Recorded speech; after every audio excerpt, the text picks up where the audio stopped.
ನಮಸ್ಕಾರ, Sarita life ಸ್ಟೈಲ್ಗೆ. Time ಬಂದು ಆಗಲೇ 2:30 ರಾತ್ರಿ ಆಗಿದೆ. ನಾನು ಟೊಮೊಟೊ ಬಾತ್ ಮಾಡಿ ಬಾಕ್ಸ್ಗೆ ಹಾಕ್ಕೊಂಡಿದ್ದೀನಿ. ಗಾಡಿ ಬಂದೇ ಬಿಡ್ತು. ನಾವಿವತ್ತು ಶ್ರೀರಂಗಂಗೆ ಹೋಗೋಣ ಅಂತ ಅಂದ್ಕೊಂಡು ಹೊರಡ್ತಾ ಇದ್ದೀವಿ. ನಾನು, ಫ್ರೆಂಡ್ಸು ಮತ್ತು ಅತ್ತಿಗೆ ಎಲ್ಲ. ಗಾಡಿ ಬಂದ ತಕ್ಷಣ ಅತ್ತಿಗೆಗೆ ಫೋನ್ ಮಾಡಿದೆ, ಅತ್ತಿಗೆನೂ ಬಂದರು. ನಾವಿವಾಗ ನಾನು ಮತ್ತು ಅತ್ತಿಗೆ, ಡ್ರೈವರು 3 ಜನ ಸೇರಿ ಗಾಡಿಗೆ ಪೂಜೆ ಮಾಡಿಬಿಡೋಣ ಅವ್ರು ಬರೋಷ್ಟರಲ್ಲಿ ಅಂತ ಮಾಡ್ತಾಯಿದ್ದೀವಿ. ಪೂಜೆ ಮಾಡಿ ಮುಗಿಸೋಷ್ಟರಲ್ಲಿ ನಾನು 3 ಜನ ಫ್ರೆಂಡ್ಸ್ ಇಲ್ಲಿಗೆ ಬರ್ತೀವಿ ಅಂತ ಹೇಳಿದ್ರು. ಅವ್ರು ಇಲ್ಲಿಗೆ ಬಂದರು. ಅವ್ರು ಬಂದಾಗ ಟೈಮ್ 3 ಗಂಟೆ ಆಗೇ ಬಿಡ್ತು. ನಾನು ಆಗಲೇ ಪೂಜೆ ಮುಗಿಸಿ ಎಲ್ಲ ಮಾಡಿ ಕಾಯ್ತಾ ಇದ್ದೆ. ಅವ್ರ ಮನೇಲಿ ಸ್ವಲ್ಪ ಪೂಜೆ ಮಾಡಿ ಬರೋದು ಲೇಟ್ ಆಯಿತು ಅಂತ ಹೇಳಿದ್ರು. ನಾನಿವಾಗ ಇಲ್ಲಿಂದ ಇವ್ರನ್ನ ಕರ್ಕೊಂಡು ಅಣ್ಣನ ಮನೆ ಹತ್ರ ಹೋಗ್ತಾ ಇದ್ದೀನಿ. ಅಣ್ಣನ ಮನೆ ಹತ್ರ ಅಣ್ಣಂದಿರು ಯಾರೂ ಇಲ್ಲ, ಅತ್ತಿಗೆರು ಮತ್ತು ಸ್ವಲ್ಪ ರಿಲೇಟಿವ್ಸ್ ಇದ್ದಾರೆ. ಅವ್ರನ್ನ ಕರ್ಕೊಂಡು ನಾವಿವಾಗ 3:10 ಆಯ್ತು ಇಲ್ಲಿಂದ ಹೊರಟಿದ್ದು. ಒಂದು ಖುಷಿ ಅಂದರೆ 3:45ಗೆಲ್ಲ ನಾವು ಅಲ್ಲಿಗೆ ಹೋಗಿ ತಲುಪಿದ್ವಿ. ತುಂಬ ಖುಷಿ ಆಯಿತು. ಯಾಕೆಂದರೆ 3 ರಂಗನ ನೋಡುವಾಗ ಬೇಗ ಹೋದಷ್ಟು ನಾವು ಸಂಜೆ ಅಷ್ಟರಲ್ಲಿ 3 ರಂಗನ ನೋಡ್ಬೋದು. ನಾನು ಅಂದ್ಕೊಂಡೆ ನಾವೇ ಫಸ್ಟ್ ಇರ್ತೀವಿ ದರ್ಶನದ್ದು ಬಾಗಿಲಲ್ಲಿ ಅಂತ. ಆದರೆ ನಮಗಿನ್ನ ಮುಂಚೆ ಚಿಕ್ಕಬಳ್ಳಾಪುರದಿಂದ ಪಾಪ ಒಂದು ಗಾಡೀಲಿ ಬಂದಿದ್ರು ಅವರು. ಅವ್ರು 11 ಗಂಟೆಗೆ ಮನೆ ಬಿಟ್ರಂತೆ. 3 ಗಂಟೆಗೆಲ್ಲ ಅವರು ಶ್ರೀರಂಗಪಟ್ಟಣದಲ್ಲಿ ಬಂದು ಅವರೇ ಫಸ್ಟ್ ಬ್ಯಾಚ್ ಕಾಯ್ತಾಯಿದ್ರು. ನಮ್ಮದು ಇನ್ನೂ ಒಂದು ಟಿ ಟಿ ಬರಬೇಕಿತ್ತು. ನಾವು 2 ಟಿ ಟಿ ಮಾಡ್ಕೊಂಡಿದ್ವಿ. ಒಂದು ಟಿ ಟಿ ಬಂದು ಸಿದ್ಧಾರ್ಥ ನಗರಿಂದ. ಅಲ್ಲೂ ಅಕ್ಕಂದಿರು ಫ್ರೆಂಡ್ಸು ಎಲ್ಲರೂ ಇದ್ದರು ನೋಡಿ. ಈಗ ಅವರೆಲ್ಲರೂ ಬಂದರು. ಆ ಟಿ ಟಿ ಬಂತು ಇವಾಗ. ನಮ್ಮದು ಕೋಡ್ ಬಂದು ಪಿಂಕ್ ಕಲರ್ ಡ್ರೆಸ್ಸು ಅಂತ ಇತ್ತು. ಎಲ್ಲರೂ ಪಿಂಕ್ ಹಾಕ್ಕೊಂಡು ಬರ್ತಾಯಿದ್ದಾರೆ. ಕತ್ಲೆ ಇರೋದ್ರಿಂದ ಅಷ್ಟು ಕ್ಲೀನಾಗಿ ಕಾಣಿಸ್ತಾ ಇಲ್ಲ. ಸರಿ, ನಮ್ಮ ಬ್ಯಾಚ್ ಆದಮೇಲೆ ಅವ್ರದ್ದೊಂದು ಬ್ಯಾಚ್, ಇನ್ನೊಂದು ಬ್ಯಾಚ್ ಆದಮೇಲೆ ನಮ್ಮ ಇನ್ನೊಂದು ಟಿ ಟಿ ಅವರಿಗೆ ಜಾಗ ಆಗಿದ್ದು ನಿಂತ್ಕೊಳ್ಳೋಕ್ಕೆ. ಸರಿ, ಎಲ್ಲರೂ ಹೋಗಿ ದರ್ಶನ ಮುಗಿಸ್ಕೊಂಡು 4:50 ದೇವಸ್ಥಾನ ಬಾಗಿಲು ತೆಗೆಯುತ್ತೆ.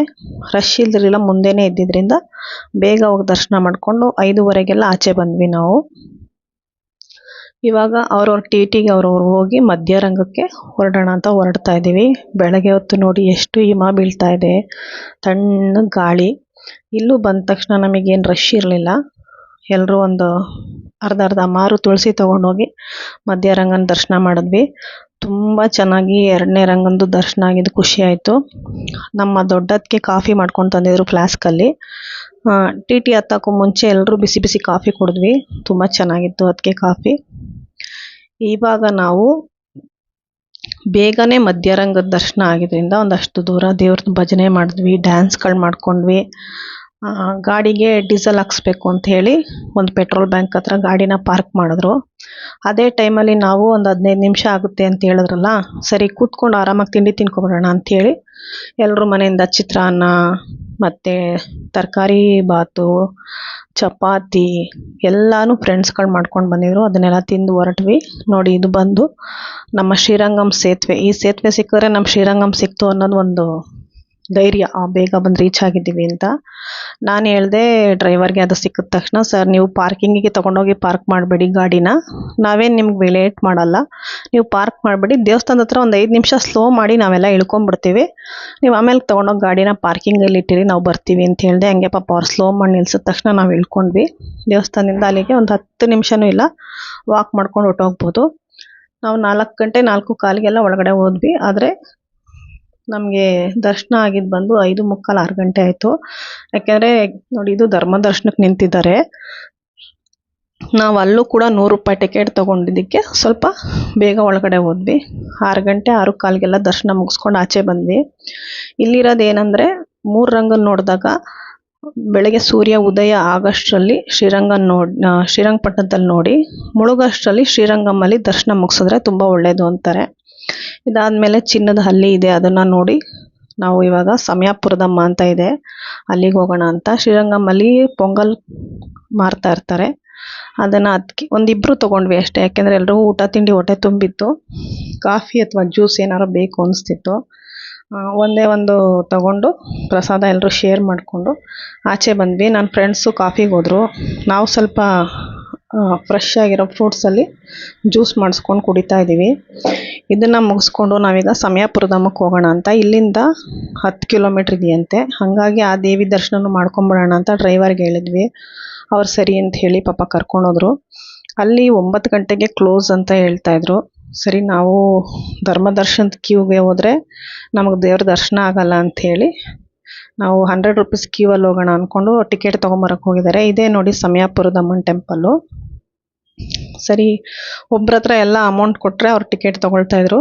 ತೊಗೊಂಡು ನೋಡಿ ನಾವು ಹೋಗ್ತಾ ಇದ್ದೀವಿ. ನಮಗೇನಂದರೆ ಅಷ್ಟು ದೂರದಿಂದ ಬಂದಿರ್ತೀವಿ, ಮತ್ತು ನಾವು ಈಶಾ ಟೆಂಪಲ್ಗೆ ಹೋಗಿ ಕೊಯಮತ್ತೂರಲ್ಲಿ ಆಲ್ಟ್ ಆಗಬೇಕು ಅಂದ್ಕೊಂಡಿದ್ದೀವಿ. ಹಂಗಾಗಿ ನಾವು ಬೇಗ ಬೇಗ ದರ್ಶನ ಮಾಡ್ಕೊಳ್ಳೋಣ ಅಂತ 100 ರುಪೀಸ್ ಕ್ಯೂವಲ್ಲಿ ಹೋದ್ವಿ. ಸದ್ಯ ನಮಗೆ ಬೇಗ ದರ್ಶನ ಆಯಿತು.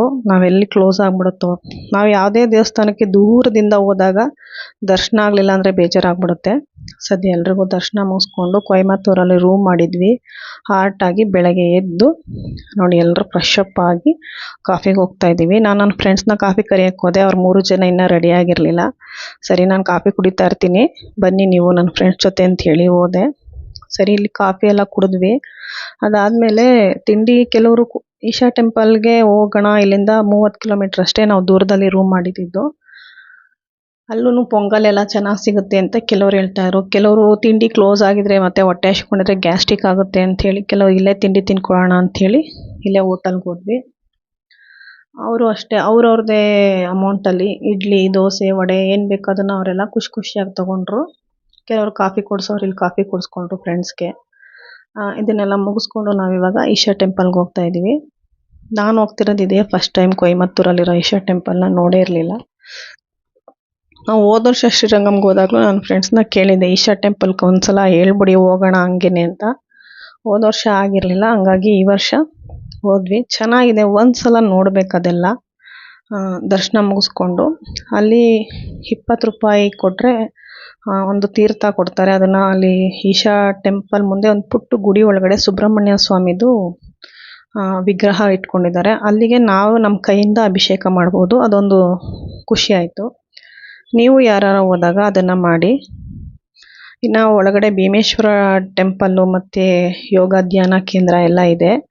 ಅಲ್ಲೆಲ್ಲ ವಿಡಿಯೋ ಮಾಡೋಕ್ಕೆ ಅವಕಾಶ ಇಲ್ಲ. ಸರಿ ಇದನ್ನೆಲ್ಲ ಮುಗಿಸ್ಕೊಂಡು ನಾವು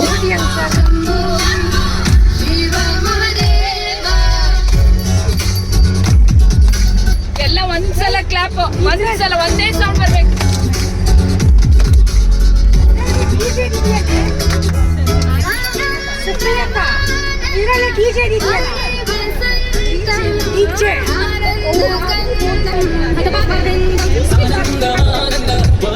ಈಶಾ ಬಿಡೋವರೆಗೂ ಯಾವ ಡಿಜೆ ಪಜೆ ಇಲ್ಲ. ಈಶಾ ಬಿಡೋವರೆಗೂ ಯಾವ ಡಿಜೆ ಗೀಜೆ ಇಲ್ಲ. ಆಮೇಲೆ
ಪೂಜೆ ಎಲ್ಲ ಮುಗಿಸ್ಕೊಂಡು ದೇವ್ರ ಹಿಂದೆ ಹೋಗಿ ಸ್ವಲ್ಪ ಹೊತ್ತೆಲ್ಲ ಕುತ್ಕೊಂಡು ಧ್ಯಾನ ಮಾಡಿದ್ವಿ. ಸಮಾಧಾನ ಆಯಿತು.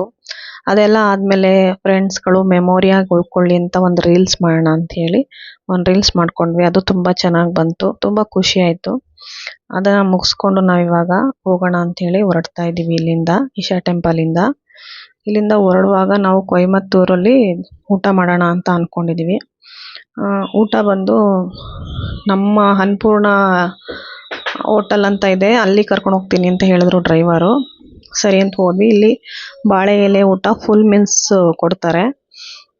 ಊಟ ಚೆನ್ನಾಗಿತ್ತು. ಆದರೆ ರೈಸ್ಗೆ ಏನು ಗ್ಯಾಸು ಸೋಡಾ ಹಾಕ್ಬಿಟ್ಟಿದ್ರು ಅನಿಸುತ್ತೆ. ಸಖತ್ತು ಗ್ಯಾಸ್ಟಿಕ್ಕು. ಸಂಜೆ ಅಷ್ಟರಲ್ಲಿ ನೋಡಿ, ನಾವು ಹಿಂದಿನ ದಿನ ತಿಂಡಿ ತಿಂದಿದ್ದು, ಯಾರಿಗೂ ಆ ಥರ ಗ್ಯಾಸ್ ಅನ್ನಿಸ್ಲಿಲ್ಲ, ಏನಿಲ್ಲ. ಆರಾಮಾಗಿ ಮನೆ ಊಟಗಳು ಮಾಡ್ಕೊಂಡು ಹೋಗಿದ್ವಿ. ಇಲ್ಲಿ ಊಟ ಚೆನ್ನಾಗಿತ್ತು, ಆದರೆ ಯಾಕೆ ಅಂತ ಗೊತ್ತಿಲ್ಲ, ನನಗೆ ಗ್ಯಾಸ್ಟಿಕ್ಕು, ನಮ್ಮ ಅತ್ತಿಗೆ ತಂಗಿ ಒಬ್ಬರು ಅವ್ರಿಗೆ ಗ್ಯಾಸ್ಟಿಕ್ಕು, ಇನ್ನೊಂದಿಬ್ಬರು ಜನ ಯಾಕೋ ತಲೆನೋವು ಅಂತ ಹೇಳ್ತಾಯಿದ್ರು. ಊಟ ಏನೋ ಚೆನ್ನಾಗಿತ್ತು, ಮೋಸ್ಟ್ಲಿ ಏನೋ ಸೋಡಾ ಹಾಕಿದ್ರು ಅನಿಸುತ್ತೆ ರೈಸ್ಗೆ, ಅದು ಸ್ವಲ್ಪ ಪ್ರಾಬ್ಲಮ್ ಆಯಿತು ಅಂದ್ಕೊಳ್ತೀನಿ. ನಾವಿವಾಗ ಇಲ್ಲಿ ಊಟ ಮುಗಿಸ್ಕೊಂಡು ಹೊರಡೋಣ ಅಂತ ಹೊರಡ್ತಾ ಇದ್ದೀವಿ. ಚೆನ್ನಾಗಿತ್ತು ಊಟ ಎಲ್ಲ.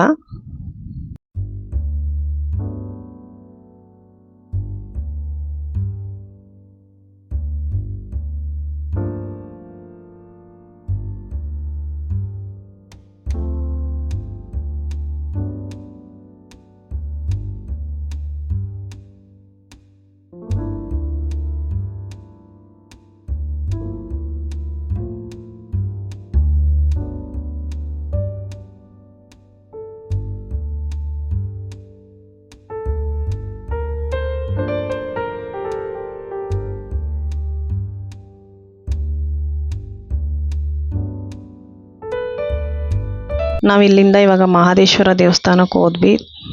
ತುಂಬ ಚೆನ್ನಾಗಿ ದರ್ಶನ ಆಯಿತು. ಚಿನ್ನದ ತೇರೆಲ್ಲ ಎಳಿತಾ ಇದ್ರು, ಅದನ್ನೆಲ್ಲ ನೋಡಿಕೊಂಡು ತುಂಬ ಖುಷಿ ಆಯಿತು. ನಾವಿವಾಗ ಮೈಸೂರು ಹೊರಡ್ತಾ ಇದ್ದೀವಿ. Thank you. ಲೈಕ್ ಮಾಡಿ, ಶೇರ್ ಮಾಡಿ, ಸಬ್ಸ್ಕ್ರೈಬರ್ ಆಗಿ ಪ್ಲೀಸ್.